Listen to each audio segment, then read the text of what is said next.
Nous sommes au 6e cours sur la prière, cours numéro 6, prière. Nous avançons, donc on avance lentement mais sûrement. On essaie de mettre les bases. Alléluia. Ce cours, comme on l'a dit, c'est vraiment nettoyer certaines choses, débroussailler et commencer à mettre certaines fondations. Nous sommes dans le chapitre 2 sur les 5 clés indispensables pour prier efficacement. On a déjà vu la première clé qui est à savoir avoir une bonne compréhension de notre justification. Et aujourd'hui, on va voir la clé numéro 2 qui est la prière efficace doit être basée sur la parole de Dieu.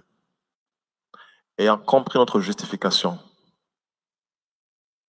on doit aussi savoir que notre prière, pour qu'elle soit efficace, doit être basée sur la parole de Dieu. Amen.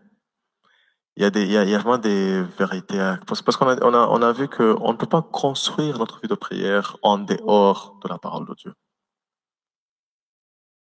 C'est pourquoi on plonge les regards dans la parole de Dieu, c'est de voir que dit la parole, ça c'est très important.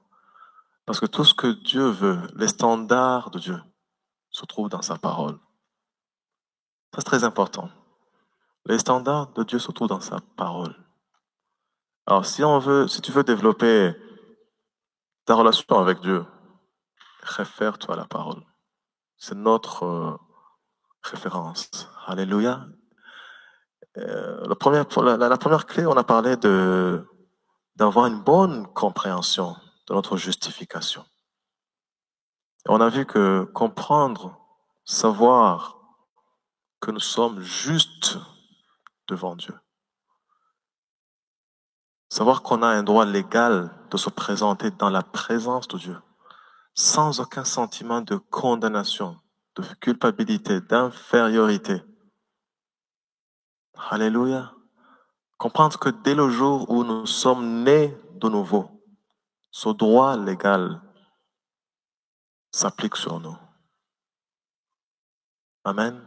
Là, ça change, comment dire, ça efface certaines pratiques religieuses où tu es là dans la peur, dans le tremblement, avec des fausses humilités, poussière, je suis rien, des choses comme ça. Mais là, on voit que on se présente devant Dieu en tant que nouvelle créature, qui ont la nature de Dieu en eux, qui ont l'esprit de Dieu en nous.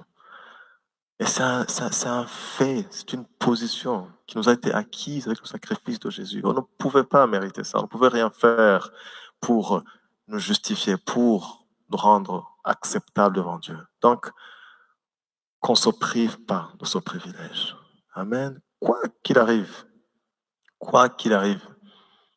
qu'aucune voix ne puisse te dire que tu ne peux pas te présenter devant Dieu. Je l'ai dit, même quand tu as péché, tu viens et tu te répands. Il est fidèle, il est juste pour te pardonner. Alléluia. Et pour effacer ton iniquité. C'est ce que la parole de Dieu nous dit. Parce que la condamnation, la culpabilité t'éloigne de Dieu. Et si tu t'éloignes de Dieu, tu te rapproches de qui? De l'ennemi. Il n'y a pas de terrain neutre. Soit tu es proche de Dieu, ou tu es proche de l'ennemi. Sauf que l'ennemi, lui, tu t'approches de lui, ce qu'il va faire, il va te détruire. Mais Dieu, tel que tu es, avec tes manquements, avec tes faiblesses, tel que tu es, le simple fait de venir dans sa présence, d'accepter qui tu es, même avec tes difficultés, tu dis Seigneur, aide-moi, relève-moi, sors-moi de cette situation. Il est capable, Alléluia. Des fois, les chrétiens, en fait, on se crée une certaine vie de sainteté qui nous empêche même d'accepter certaines faiblesses ou manquements. Non, accepte qui tu es. Parce que devant Dieu, comment dire, on ne peut rien cacher. Alléluia, on ne peut rien cacher. Viens tel que tu es, demande-lui, il va t'aider. Lui qui t'a accepté que tu étais pécheur, à plus forte raison, fils, fille, tu as telle ou telle difficulté, tu as tel ou tel, comment dire, problème de caractère ou même de péché, viens devant lui, il va réparer ça dans l'amour, il va t'aider. Parce que lui, ce qu'il veut, c'est t'amener de plus dans la maturité, dans l'accomplissement. Alléluia. Donc, nous avons, nous avons cet accès dans la présence de Dieu. Alléluia. Ce Dieu d'amour nous attend toujours. Quand nous sommes sales, il va nous nettoyer, il va nous laver. Quand nous sommes blessés, il va nous penser, il va nous soigner. Quand nous sommes faibles, il va nous redonner la force. Quand nous sommes confus, il va mettre la clarté dans nos pensées, il va nous éclairer.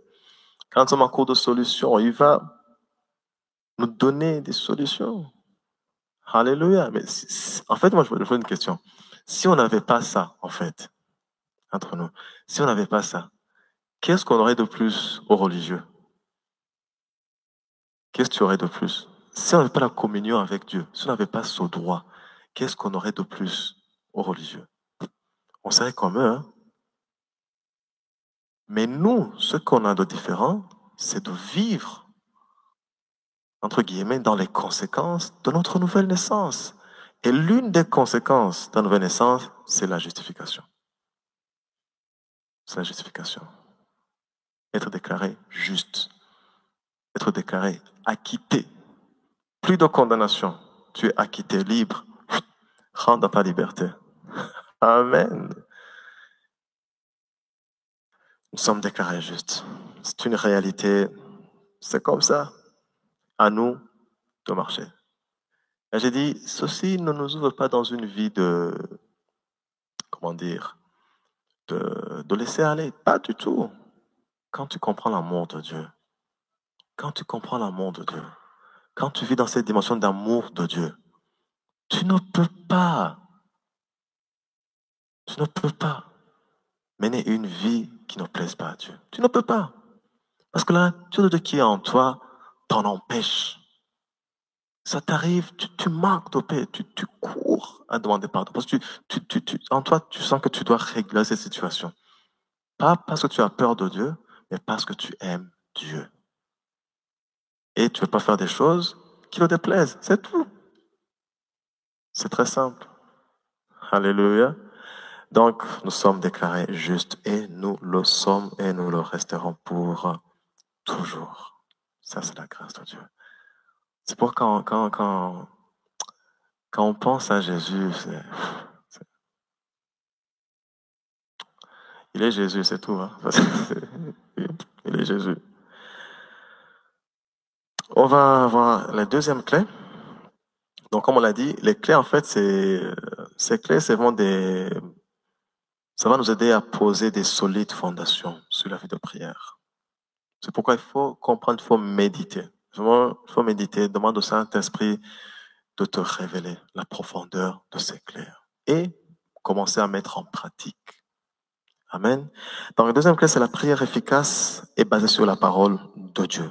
On a le verset, je dirais, central, Jean 15, verset 7. Jean 15, verset 7, là où Jésus a déclaré à ses disciples, il leur a dit, si vous demeurez en moi et que mes paroles demeurent en vous, demandez ce que vous voudrez et cela vous sera accordé. Waouh! Quelle promesse! Alléluia! Quelle promesse! Il dit, si vous demeurez en moi et que mes paroles demeurent en vous, demandez ce que vous voudrez et cela vous sera accordé. La prière efficace est basée sur la parole de Dieu. Parce que s'il a dit le demander, c'est après la parole. Amen. Ça, c'est une promesse merveilleuse. Et il n'a pas dit demander l'argent, demander la santé, demander... Non, il a dit demander ce que vous voulez. Donc c'est une promesse, on dirait, illimitée. Aucune limite. Amen. Ça nous semble lointain, hein? Mais c'est la vérité, c'est ce qu'il nous a dit. Mais vous verrez que cette promesse-là, elle est liée à deux conditions. Elle est liée à deux conditions. Et même dans ce passage particulier, en fait, Christ donne les clés pour la future Église. Donc, vous allez voir que entre Jean 13, Jean 17, Christ commence à parler des choses concernant, comment dire, il commence à parler sur, je dirais, les trésors de la nouvelle création. Amen. À partir de Jean 13 jusqu'à Jean 17, il commence à parler concernant la nouvelle création. Il commence à révéler des promesses, des vérités vraiment qui sont extraordinaires. Et parce que jusqu'avant, ici, il n'avait pas vraiment enseigné, il n'avait pas parlé sur l'Église même. Avant, ces chapitres ne parlaient même pas sur la révélation sur l'Église, sur l'Église, ni sur les principes du royaume de Dieu, donc, qui appartiennent à nous chrétiens nés de nouveau, en fait. Et pourquoi? Parce qu'on sait que ce que Christ a fait était caché au diable. Amen, bien sûr. Parce que s'il avait révélé qu'il allait mourir sur la croix, tout ça, le diable aurait déjoué ça. Parce qu'il savait que notre rachat est une perte. C'était sa fin, en fait. C'est pourquoi Christ ici n'en parle pas sur ces vérités, n'en parle pas sur l'Église, sur la révélation du royaume de Dieu, ou ces privilèges de communier avec Dieu dans tout ce qui est privilège lié à notre nouvelle naissance. Il n'en aborde pas avant ces chapitres parce que il devait pas dévoiler son plan. Amen. Mais on verra qu'entre Jean 13 et Jean 17, donc c'est là où même on parle les dernières soirées de Christ, où Christ est en intimité avec ses disciples. Là, il commence à parler de certaines choses. Amen. C'est là qu'il commence à révéler ses trésors, ses promesses pour la future Église, pour les chrétiens, donc pour ceux qui vont, pour le produit, le résultat de son sacrifice. Il commençait à annoncer ce que vont vivre ces gens. Entre autres, cette merveilleuse promesse. Alléluia. Et là, quand il parle de ça, quand il parle de la communion avec Dieu, quand il parle, c'est-à-dire la vie de prière, ce qu'on apprend aujourd'hui, c'était des choses, comme je le dis, qui devaient découler, ce sont des choses qu'on devait vivre après la nouvelle naissance. Et ici, alors, il annonce dans ce verset, et je l'ai dit si haut, que ce verset, qui nous montre une promesse extraordinaire, suppose deux conditions. Alléluia. Il dit, si vous demeurez en moi, ça c'est ainsi conditionnel, si vous demeurez en moi, et que mes paroles demeurent en vous, demandez ce que vous voudrez, et cela vous sera accordé. Donc la première condition qui est posée ici, la première condition, elle est dit, si vous demeurez en moi. Ça, c'est la première condition. Ça, c'est vraiment la base. Ça, c'est ce qui ouvre la porte à tout. C'est demeurer en lui. La première condition. En d'autres mots, il n'y a pas de prière, il n'y a pas de vie de prière en dehors de cette condition. Alléluia. C'est pourquoi on a vu qu'en fait, les chrétiens, nous sommes les seuls êtres humains qui ont ce privilège de pouvoir communiquer avec Dieu. Parce que nous sommes les seuls qui remplissent cette condition. Toute créature humaine ne remplit pas cette condition. Ici, il a bien dit, si vous demeurez en moi. Et là, il le disait à ses disciples, à ses intimes. Il n'a pas déclaré à toutes les foules qui le suivaient durant. Tu vois, là, ici, il commençait à entrer dans les choses sérieuses, commençait à révéler certains secrets à ses intimes. Il leur dit, vous savez, si vous demeurez en moi, première condition, si vous demeurez en moi. La première condition pour qu'une prière soit efficace, pour qu'une prière apporte des résultats, on doit remplir cette condition. Si vous demeurez en moi, demeurez en Christ.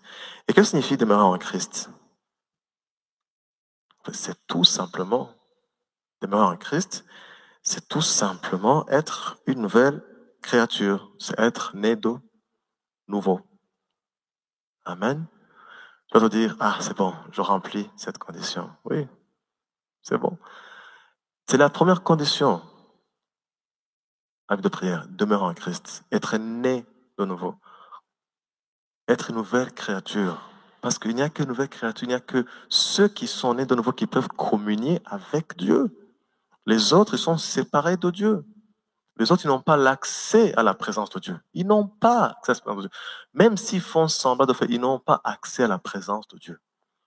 Ils peuvent tout faire, ils ont tout, mais ils ne peuvent pas s'offrir l'accès à la présence de Dieu. Tu sais, la religion, elle peut te faire des choses. Mais la religion, elle ne peut déplacer aucune borne que Dieu a établie.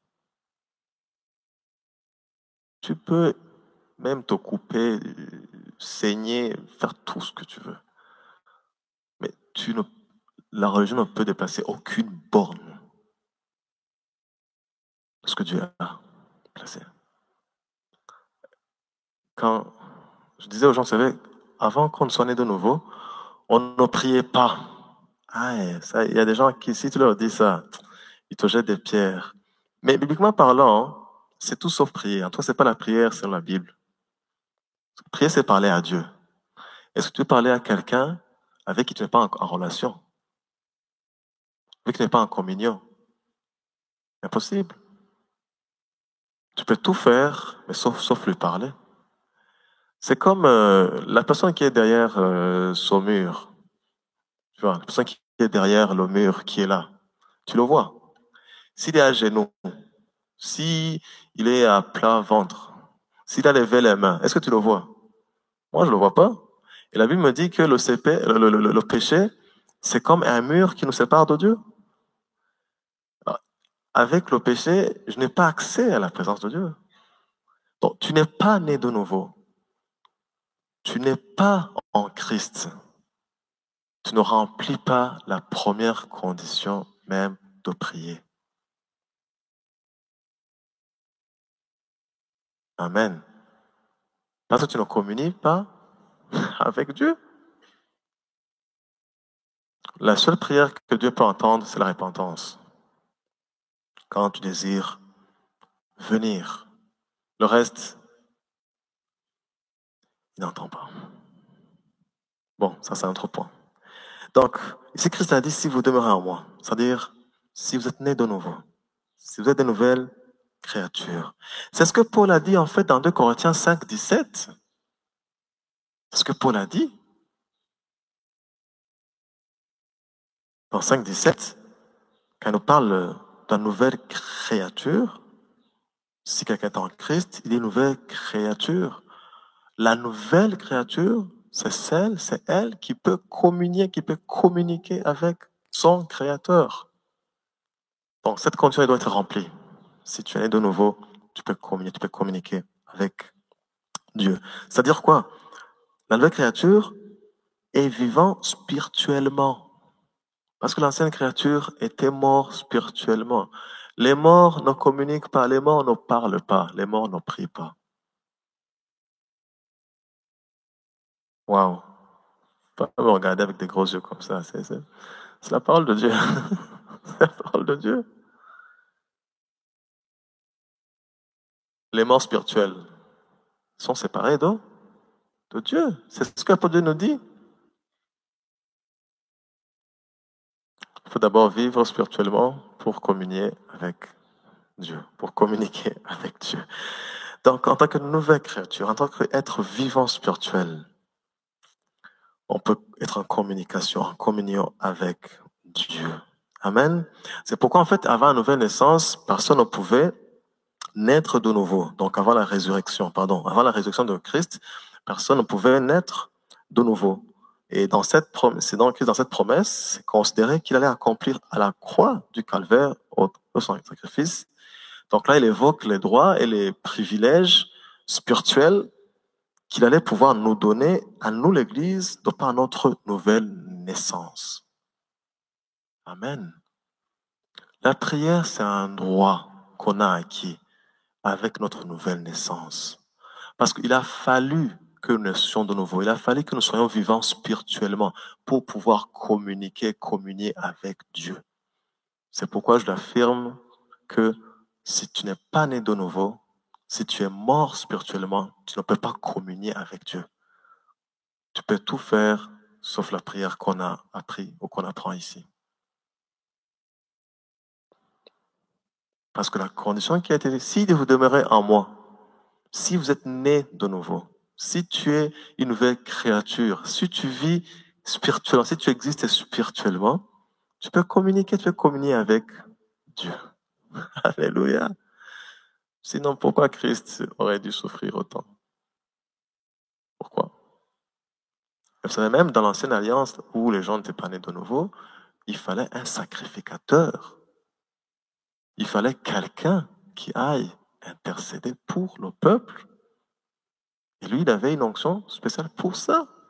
Amen. Tout ce monde n'avait pas accès dans le lieu très saint. Même le sacrificateur avait des conditions à remplir. S'il ne remplissait pas, il mourait physiquement.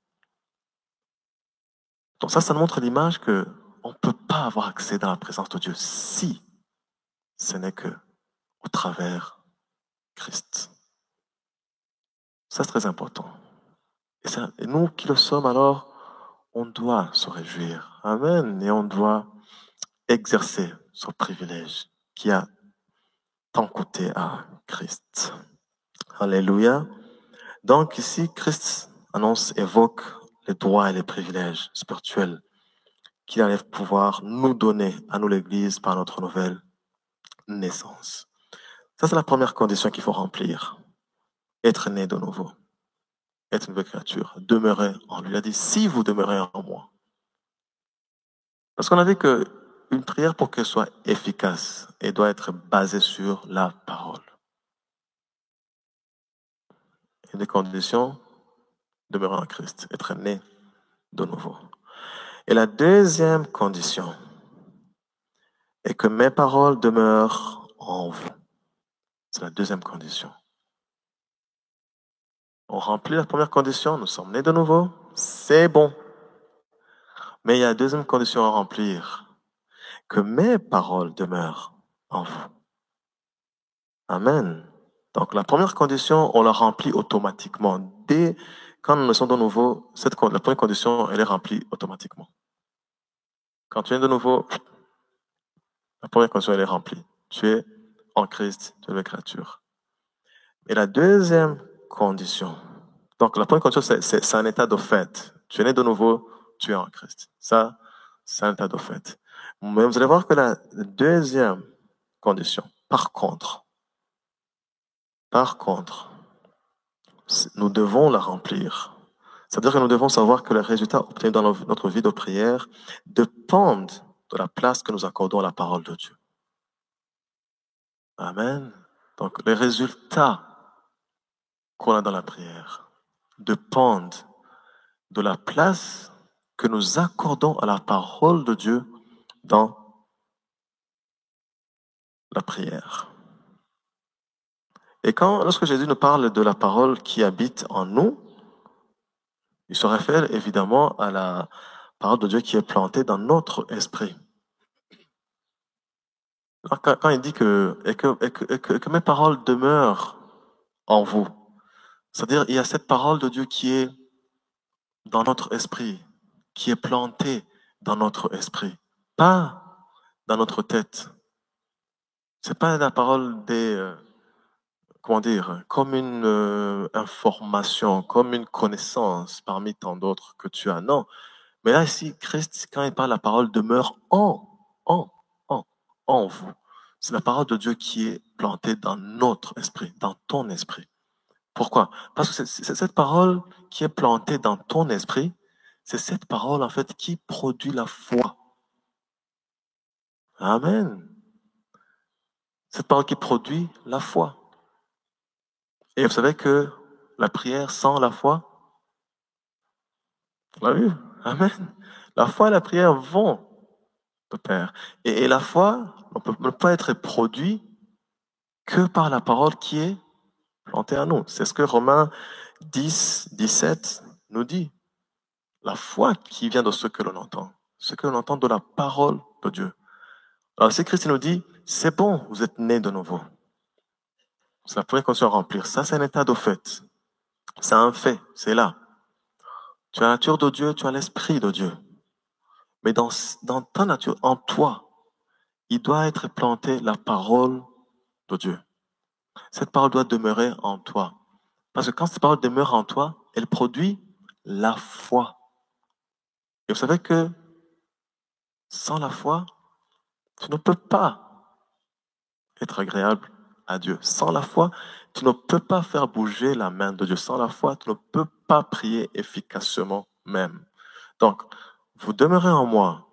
C'est un fait, vous l'êtes. Mais mes paroles doivent demeurer en vous. Amen. Et ça, c'est nous qui doit faire arriver cette condition. Alléluia. Là, c'est toi, là, c'est moi.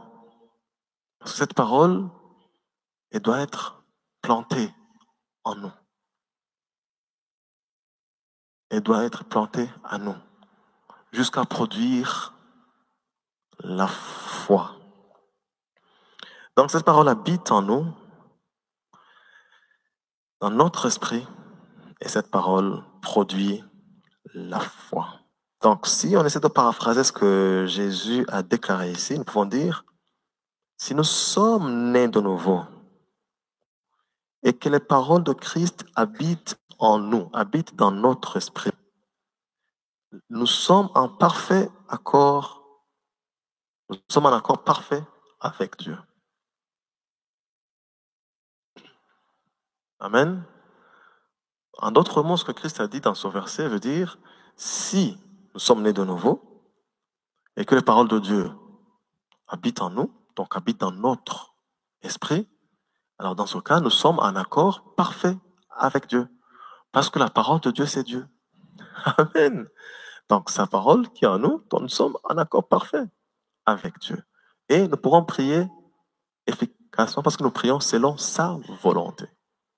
Et sa volonté doit s'accomplir. Amen. Donc si vraiment ce verset renferme cette promesse extraordinaire, mais qui est une promesse conditionnelle. La première condition, c'est un état de fait. Mais la deuxième condition, qui est d'avoir la parole en nous, tu es d'accord avec moi que cette condition nous demande notre part. C'est ce qu'on a dit quand on parlait, c'est ce qu'on a vu quand on parlait dans les cours antérieurs, que il y a notre responsabilité. Il y a la part de Dieu, il y a notre responsabilité. Et là, en ce qui concerne avoir la parole de Dieu en nous, ça c'est notre responsabilité. C'est ta responsabilité. Que tu aies ta parole, que tu aies sa parole en toi. Alors, donc, nous demandons alors selon sa volonté parfaite, car Dieu est toujours en accord parfait avec sa parole. Alors, si la parole de Dieu habite en nous, c'est-à-dire, si nous sommes en accord parfait avec Dieu, c'est-à-dire que ce que nous allons demander rencontre sa volonté parfaite parce que Dieu est toujours en accord avec sa parole. Et la réponse de sa part est assurée. Ce que nous demandons nous sera obligatoirement accordé. Amen. Donc, ceci doit nous interpeller. Hein. Nous devons veiller vraiment à ce que tout ce que nous faisons dans le domaine de la prière soit scripturaire. Donc, vraiment, l'écriture, elle doit rester le fondement de notre vie de prière. Vraiment, l'écriture, la parole, doit être le fondement de notre prière. C'est-à-dire que on ne doit pas se prêter aux prières qui vont au-delà des Écritures. Ça, c'est vraiment s'aventurer sur un terrain qui est risqué. Amen. Il faut vraiment que nos prières soient fondées, soient basées sur la parole. Alléluia. Donc, C'est-à-dire prier en pensant avoir reçu une direction du Seigneur qui va à l'encontre de ce qu'enseigne la parole de Dieu. Ça, tu comprends que c'est vraiment risqué, quoi. Tu t'exposes, comment dire, à un autre monde spirituel que tu maîtrises pas. Donc, il faut toujours faire comment dire, faire attention, voir ce que tu pries est conforme à la parole de Dieu. Moi, ce qui m'aide, suivant n'importe quelle situation dans laquelle je traverse, je prends plus de temps à comprendre, à savoir ce que veut la parole de Dieu par rapport à cette situation. Une fois que j'ai compris ce que la parole de Dieu veut, là, la prière, vraiment, elle est directe. Parce que je sais que c'est la volonté de Dieu, c'est ça. Il n'y a pas à penser, à repenser, à... Non. Si la parole de Dieu dit ça, c'est que c'est ça. C'est tout. Amen. Il n'y a pas à penser ici. Non, il n'y a pas ici et ça. Si la parole de Dieu dit ça, c'est ça. Et tu pries par rapport à ce que la parole de Dieu dit. Tu es en accord avec sa parole et va produire des résultats. Amen. Quand les gens parlent de choses, tu vois, ici on en parle même beaucoup à l'église, pauvreté, autre chose. Il y a des gens qui pensent, ah, tu sais, la pauvreté, c'est une école. Dieu te fait passer dans cette école, en fait, pour te purger, pour... Ouais, bon. Mais moi, je vois autrement. Je vois que Dieu me veut pas dans le manque. Alors, je ne veux pas m'attarder à ça. Cette situation qui n'est pas conforme à sa parole, je la refuse, point trait. Je négocie pas avec cette situation. Non. Pourquoi perdre le temps à raisonner, à penser? Non. Si la parole de Dieu dit ça, c'est ça. Et je me focalise sur ça.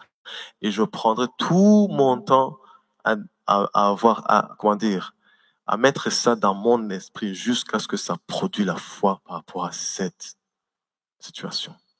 Après, je prie. Amen. Tu sais, j'étais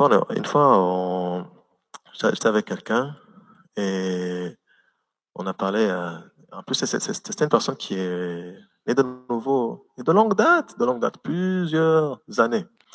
Et c'était une situation qui était un peu euh, malheureuse. Et il dit, tu sais, après tout, c'est la volonté de Dieu. Il faut qu'on l'accepte. J'ai dit non, non, non, non, c'est pas la volonté de Dieu. Il m'a dit pourquoi? C'était une personne très âgée que moi. J'ai dit non, notre Dieu, en tout cas mon Dieu, il n'est pas la source de mauvaises choses. Ah, et ça a été un débat. La personne était très, très fâchée. La personne était née de nouveau, hein. C'était pas un païen. Mais il y a eu ces discussions autour que Dieu n'est pas la source de mauvaises choses. Il m'a dit non, non, non, non, non, non, non, non. Faut pas être trop arrogant, Yves. Tu sais pas tout. Il y a des choses cachées de Dieu qu'on ne sait pas, qu'on ne comprend pas. Je dis non. Si Dieu est la source de bénédiction, il ne peut pas être la source de malédiction. Tu vois, d'une même source, ne pas sortir deux. On s'est quitté, personne est rentré. Très fâché.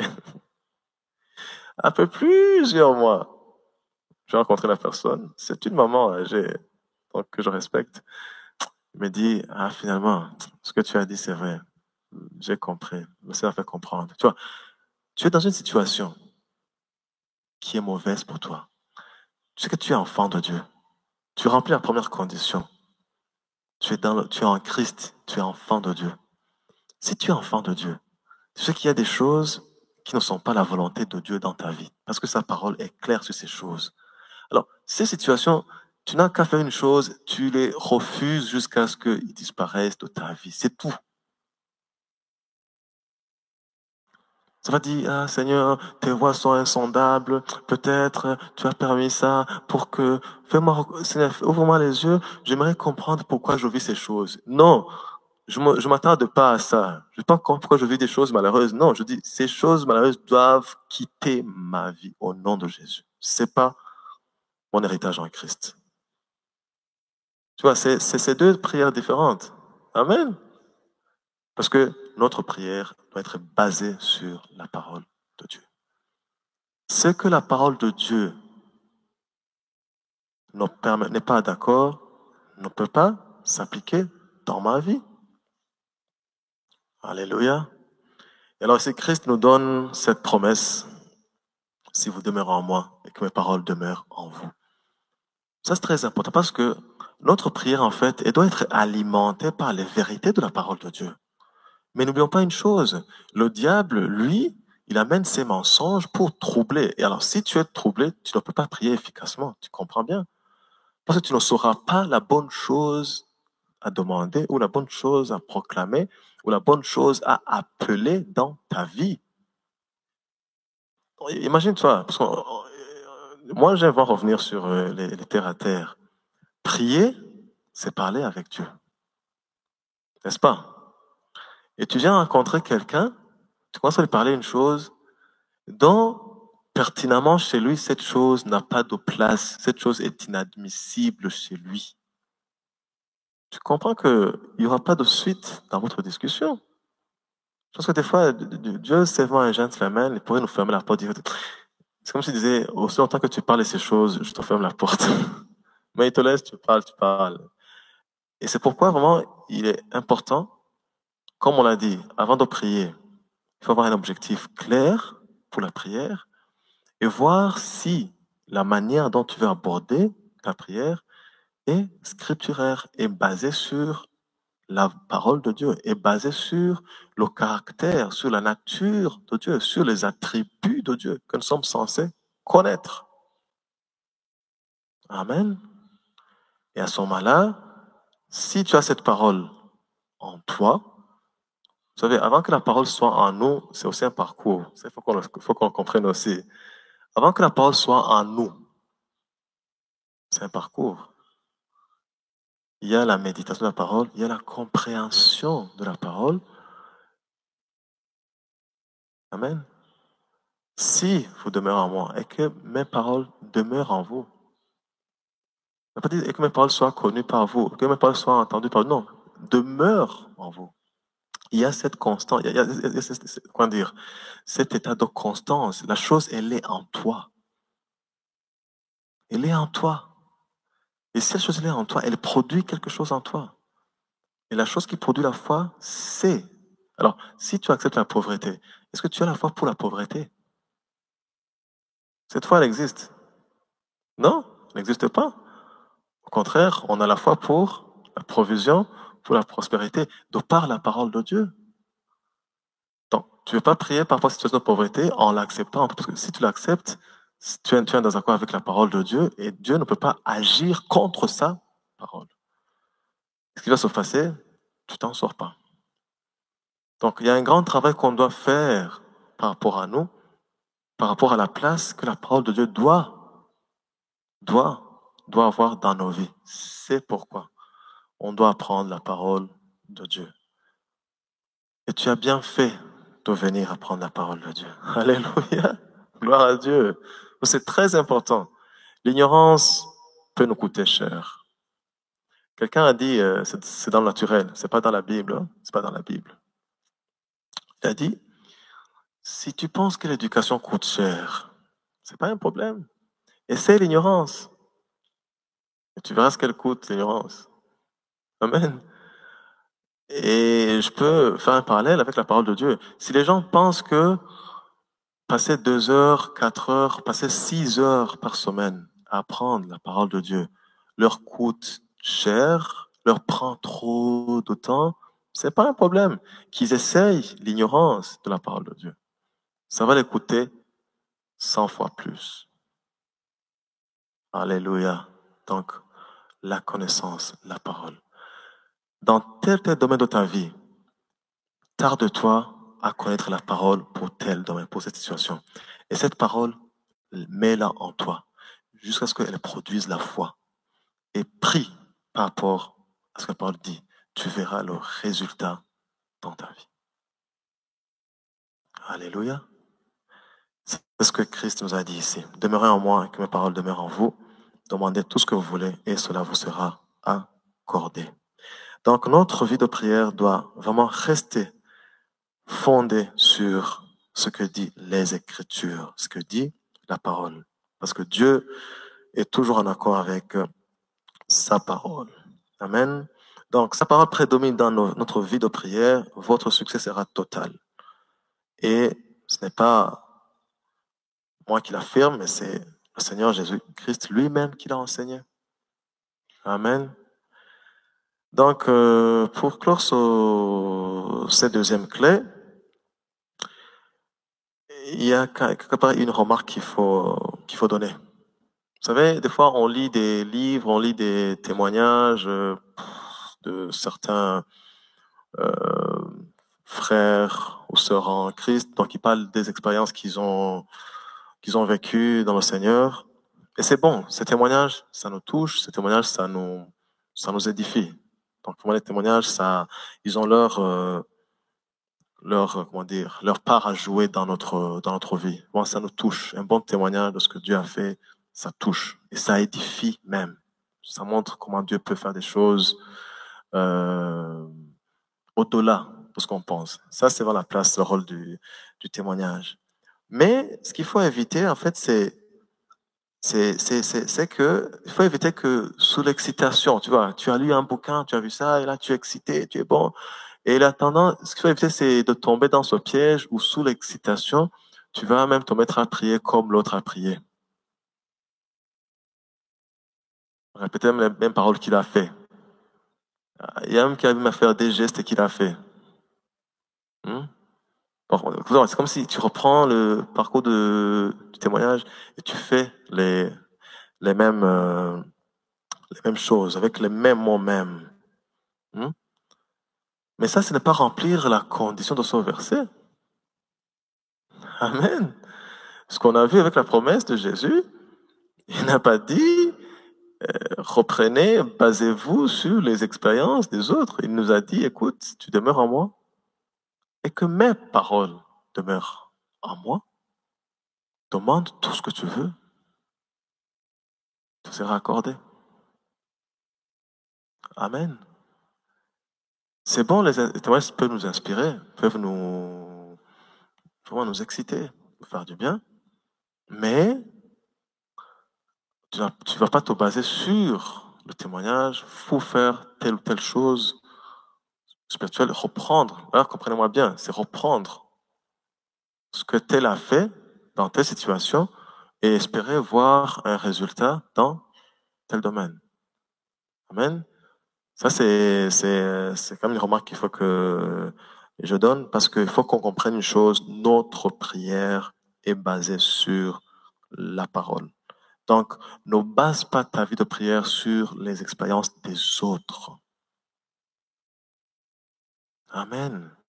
Ne base pas ta vie de prière sur les expériences des autres. Moi, avec la méditation, avec le temps que je passe dans le Seigneur, je peux être guidé par le Saint-Esprit de faire tel ou tel acte. Mais tu vois, je commence pas par ça. J'ai dû cultiver, développer quelque chose en moi et arriver à faire tel acte après. Alors, toi, tu viens, tu lis mon témoignage aujourd'hui, le lendemain, tu fais ce que j'ai fait. Tu sais pas le parcours que j'ai fait pour arriver à ce témoignage. Et des fois, les chrétiens sont déçus et se mettent à remettre en question certaines choses alors que c'est eux qui n'ont pas fait les choses convenablement. Donc, que notre vie de prière soit appuyée sur la parole. Donc, on n'a pas à baser notre vie de prière sur ce que les autres ont vécu ou sur des révélations que certains auraient reçues et qui dépasseraient ce que dit la parole de Dieu. Mais il faut dépendre de la parole pour vous-même. Ça, c'est très important. Nourris-toi de la parole, médite la parole pour tel domaine. Cette parole produit la foi et sur cette foi, prie. Amen. Et avec cette foi, prie, parle à ton Dieu. Déclare, décrète, arrache, détruis, tu vois, mais sur base de la parole qui est en toi, mais pas sur base du témoignage dans tel ou dans tel. C'est très important. Basé sur la parole. Alléluia, parce que le témoignage aussi, bon soit-il, encourage, oui, notre foi, mais ne donne pas la foi. Les témoignages des autres ne te donnent pas la foi.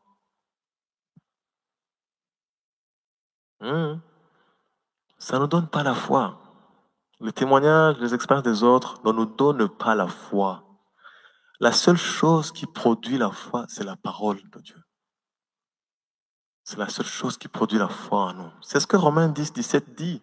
La foi vient de ce que l'on entend. Ce que l'on entend de la parole de Dieu. Il n'est pas dit la foi vient de ce que l'on entend des témoignages, des expériences des autres. La foi, elle vient de ce que l'on entend. Ce que l'on entend de la parole de Dieu. Amen. Parce que c'est la parole de Dieu qui est dans notre esprit. Et quand cette parole est révélée en nous, c'est comme si le Saint-Esprit en nous dit, oui, c'est ça. C'est ça que je veux. C'est ça que je veux. C'est ça que je veux défendre. Parle, c'est ça. Tu vois, c'est comme si, comment dire, le Saint-Esprit, il met son cachet, il dit, oui, c'est ça. Amen. Mais il approuve la parole de Dieu. Donc ça, c'est vraiment une remarque que je devais donner par rapport à ça, parce que ça touche le fait de s'écarter de la parole de Dieu, de ne pas développer, méditer la parole, mais sauter sur, partir sur des expériences, des témoignages. Tu vois, il y a des gens qui prennent un bouquin, ils lisent, ils commencent à construire des choses en eux, je sais pas, tout témoignage touche, comment dire, nos émotions. Ça nous fait plaisir, ça nous excite. Mais on doit baser notre foi sur les témoignages, parce que la foi vient de la parole de Dieu, et non de l'écoute des témoignages, quelque excellents qu'ils soient. Alléluia. Donc, il faut qu'on apprenne à nous laisser encourager, à nous laisser inspirer, à nous laisser défier dans notre foi. Oui, par les témoignages, mais n'imitons pas textuellement les prières des autres, car elles ne seront pas pour nous d'aucun profit. Amen. On n'a pas à imiter les témoignages, on n'a pas à imiter les prières des autres. Ça, je pense que nous tous, on est passés par là. Quand on était bébé spirituel, il y en a même qui prend les tons dentelles. Non. Oui, en tant que bébé, ça va, mais quand il faut grandir. Amen. On doit construire notre foi sur la parole. Donc, en résumé, il faut retenir qu'une des clés pour prier efficacement, c'est d'avoir une solide base scripturaire. Amen. Avant de s'engager dans la prière. C'est très important. Il faut avoir une solide base scripturaire avant de s'engager dans la prière. C'est pourquoi on a dit, avant de prier, tu dois réfléchir. Amen. Tu dois réfléchir, tu dois penser par rapport à ce que tu vas dire à Dieu. Et tu vas dire, la parole de Dieu, elle dit quoi par rapport à ça? Une fois que tu as compris ce que la parole de Dieu dit, tu médites la parole. Et en mettant la parole, alors, tu sais comment tu vas prier. En d'autres mots, la parole de Dieu, en fait, nous donne le langage de Dieu. La parole de Dieu nous communique la pensée de Dieu, n'est-ce pas? La parole de Dieu nous montre comment Dieu voit les choses. Alors, si tu veux aller parler avec quelqu'un, il faut que tu abordes dans le même sens, entre guillemets, d'idée que la personne. Il faut que vous voyez les choses de la même manière pour que la conversation soit concluante. Sinon, si tu vas avoir quelqu'un que vous divergez sur sur le sujet, il n'y a pas de conclusion.